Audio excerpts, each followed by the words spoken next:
Hello everyone and welcome back to my channel. If you're new here, my name is Ellie. Today's video is going to be my July reading wrap up. July was a kind of mixed month. I got off to a good start, but then I went on holiday and did not finish a book for the entire 2 weeks I was away, and then when I came back I just felt like I was in such a life slump. I just didn't really read much, but by the end of the month I managed to read 8 books, which was less than I normally read, but I was still really proud with it considering the overall slump that I was in during July. So the first book I read was Mixed Signals by B.K. Burrison, and I gave this a 4 out of 5 stars. This is book 3 in the Lovelight series. In Mixed Signals we follow Layla, who owns the bakery on Lovelight Farm, and teacher Caleb.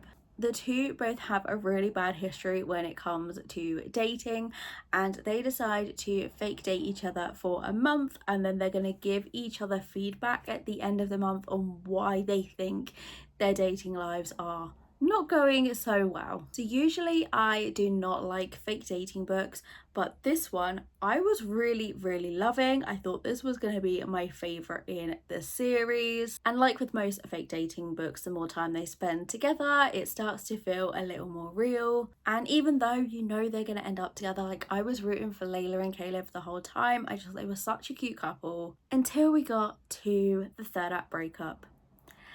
The miscommunication in this book ruined the whole thing for me. It would have been a 5 stars if it didn't have this miscommunication. Like, honestly, I was so mad. It's definitely my favourite book that I have read so far by this author, and it's my favourite book in the Lovelight series, but yeah, I was just left feeling so angry over the miscommunication in this one. So if you have any recommendations for books that don't have a third act breakup, please let me know, because I'm starting to get sick of them.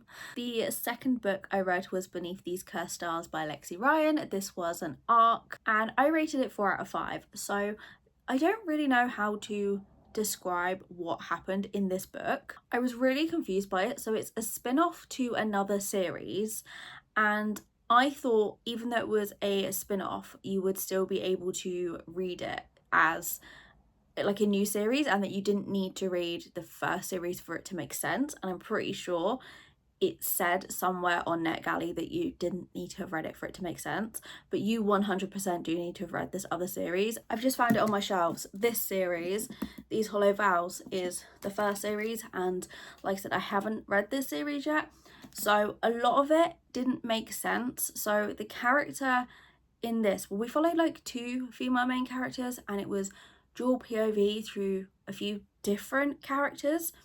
But what I'm assuming is the girl that is the main character in this series, the spin-off series, is based off her sister.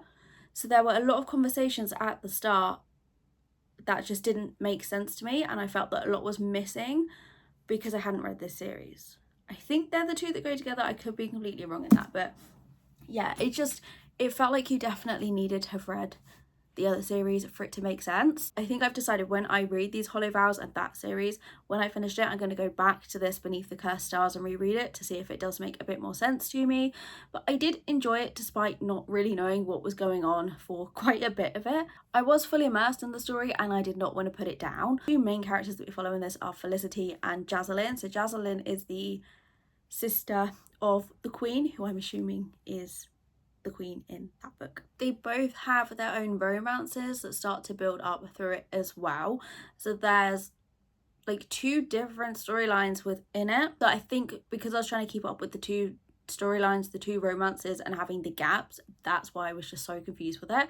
But Jazalyn like leaves and goes on the run, and then Felicity like takes on Jazalyn's identity and gets sent to this other kingdom or palace. I don't even know how to describe it, but it was fun, it was good.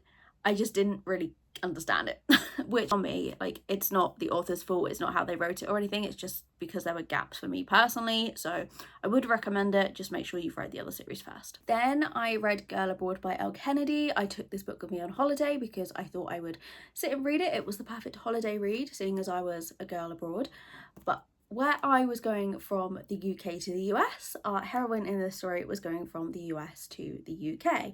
So she is the daughter of a famous rock star, and she wants to come to London for like a semester abroad, a year abroad, and she arrives at the house where she assumes she is living with all girls, but she finds out that actually all of her housemates are all male. She knows her dad will flip over this, but she decides to keep it a secret, and she ends up staying, and she ends up falling for two different guys. So one of them is one of her housemates, and the other is one of her housemates' sister's friend's boyfriend.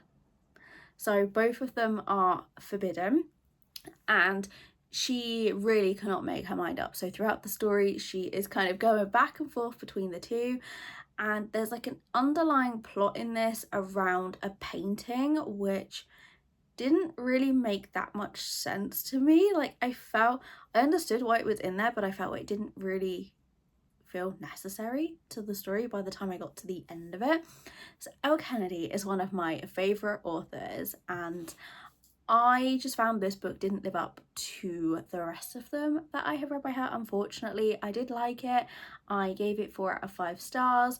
I just felt that the painting storyline alongside the plot didn't really fit well together. Like they were good ideas and would have been executed better separately. I don't know if anyone else who's read that felt like that, but to me it just felt like 2 separate story ideas that weren't long enough to be individual, so they were put together to make this one book. The love triangle itself, I wasn't particularly invested in either of the male main characters, Jack or Nate, so I wasn't particularly rooting for her to pick either one. So when it got to the end and she made her choice, I was like not surprised or annoyed. It was just kind of like, meh, okay. Like I didn't hate it. I don't know if it's just because of the mood I was in. Like I tried to read it on holiday and I would read maybe a page, but because we were so busy, I didn't actually kind of like sit and focus on it, and it took me maybe 2.5 weeks to get through this. So again, that might have impacted how I was feeling because there was just gaps between me picking it up. I liked it. It's probably just my least favourite by Elle Kennedy. Then I read The Next Best Fling by Gabriela Gomez, and this was another NetGalley arc. So in this one we follow Marcella, who is a librarian, and she has been in love with one of her best friends, Ben, forever. They briefly dated when they were at college, but they broke up and she's just never got over him. And at the start of the book, he reveals to her that he is going to propose to his girlfriend Alice, and Marcella is like, right, I need to get over this crush. Like if he's getting married, he clearly doesn't have feelings for me, and I just need to stop being so hung up on him. So she decides that she is going to maybe get on some dating apps and just find a rebound to get her over Ben. Then Ben's brother comes into town for the engagement, and it is then revealed that his brother Theo is in love with Ben's girlfriend Alice. So Theo and Marcella are both in love with the other one's partners, and at the engagement party Theo is gonna tell Alice how he feels, but Marcella stops him and she's like, you know, you don't want to do this, you don't want to ruin it for your brother. And as they are seen leaving, people at the party, their friends and stuff, begin to think that Marcella and Theo are dating. So they decide to just go along with the rumour, because if people think that they are dating, no one will catch on to who the two actually are in love with. So again, second fake dating of the month for someone who says every month, I don't like fake dating. But again, I was really enjoying this. And as you can guess, over time their feelings start to develop for one another, and Ben and Alice aren't happy with this. Theo has a bit of a reputation and they just don't want Marcella to end up hurt, and you know, Marcella and Theo are just like, we're just here for a good time. It's like a whole rebound thing. But as their friends keep going on and on about how they shouldn't be together, as their feelings develop, they just get more and more annoyed over the whole thing. And Marcella really starts to doubt herself and Theo. I really enjoyed this book. As I said, Marcella is a librarian, and there are a lot of scenes of her at the library. They have a book club for teenagers, and they were some of my favourite scenes. Theo shows up for one of these book clubs and I just loved it. The cover of it is absolutely adorable, and yeah, I would definitely recommend this book. Then I read another arc. I was really trying to get my NetGalley down this month, but I read The Best of All by Carla Sorensen. I I loved this book. It was my favorite of the month. I gave it 5 out of 5. I read this within a day. I did not want to put it down. In this one, we follow Zoe and Liam. They do not get along. They have never get along. And at the start of the book, there's a tragic accident which takes the lives of their friends Chris and Amy, and it leaves behind their toddler daughter, Mira. In the will, Amy and Chris left that they wanted Zoe and Liam to have joint custody of their daughter, but Zoe and Liam were never told of this until they arrive at a lawyer's office, and Zoe had already been taking care of Mira. Liam at the start is just like, I will pay child support and I'll help out money wise, but I don't want to be there for this kid. And Zoe is so angry at him for it, but he starts to come around to the idea. He starts to visit, gets to spend more time with Mira, and Liam slowly begins to soften without really realizing it. And I just really liked it. As they're trying to navigate becoming parents to this toddler, the two are also trying to navigate a friendship and trying to actually get along for the sake of Mira. This was a slow burn romance between the two, which I really appreciated because of the topic and the fact a child was involved. I was so glad a relationship wasn't rushed. It took time for them to build up trust, to build up that friendship before anything happened. And yeah, I loved it so much. It felt very character driven instead of plot driven, and yeah, I'm definitely going to be buying myself a physical copy of this one. Then I read Rootbound by Tara DeWitt, and I rated this a 4 out of 5. Our heroine Tate is a photographer and she travels around for magazines and books and things, and she is sent to a ranch and she agrees to it, not really paying any attention, when she finds out that it is actually her father's ranch and she has not seen him for years. They just don't have a relationship at all. She tries to get out of it, it doesn't work. She decides that maybe she'll just turn up and give a fake name, which also doesn't work. And when she arrives at the airport, she is picked up by our hero Henry, who is a ranch hand, and Henry has lived on the ranch and been around her dad for a long time, so he has a very different perspective of the man than Tate does. And yeah, Tate is suddenly thrown into meeting all of these family members she's not seen for years and finding out that maybe things weren't all that they seemed. And the family ranch is used as a set for the TV show, which is a reason why she is sent out there. And I thought the TV show was going to be heavily featured throughout this book, which it wasn't, which surprised me. But yeah, Tate is just there for a few weeks and her and Henry immediately get on, but they're like, nothing can happen. Like, she was going to go back to her hometown. They just don't want to let things get complicated, because if they get in too deep, like, she's going home, there's no point. But of course, the feelings run deep. So I liked this. I wasn't that sure on Tate as a character, and I felt myself getting annoyed with her at times, which took it down to a 4-star. I feel like sometimes it's the smallest things that can knock a star off for me, but like, Tate just wasn't one of my favourite characters. This was initially a cover buy. I mean, look how cute that is. But yeah, 4 out of 5. It was cute. I feel like if you're in a slump or just want like an easy, light-hearted romance, like, this is a good one to go for. Then I read Hate Mail by Donna Marchetti, and again, this was another 4 out of 5 romance for me this month, which, to be fair, all of the romances have actually been really high rated. Like, 4 out of 5 is a good rating, so it has been like a really good reading month. In this one, we follow Naomi and Luca. When they were in school, they were matched as pen pals, and Naomi was really excited for this, and she wrote this like really nice letter full of excitement. But when Luca received his, he just had like a lot going on. He was a preteen boy. I think they were preteens when they were matched, but he did not want a pen pal. He did not like the idea, so he sent her a really mean letter back, assuming that she would just be upset and not write back. But he underestimated her, and she wrote him back a letter calling him out for being mean, and their back and forth continued, and before long they were the only two in their classes who were still writing to each other.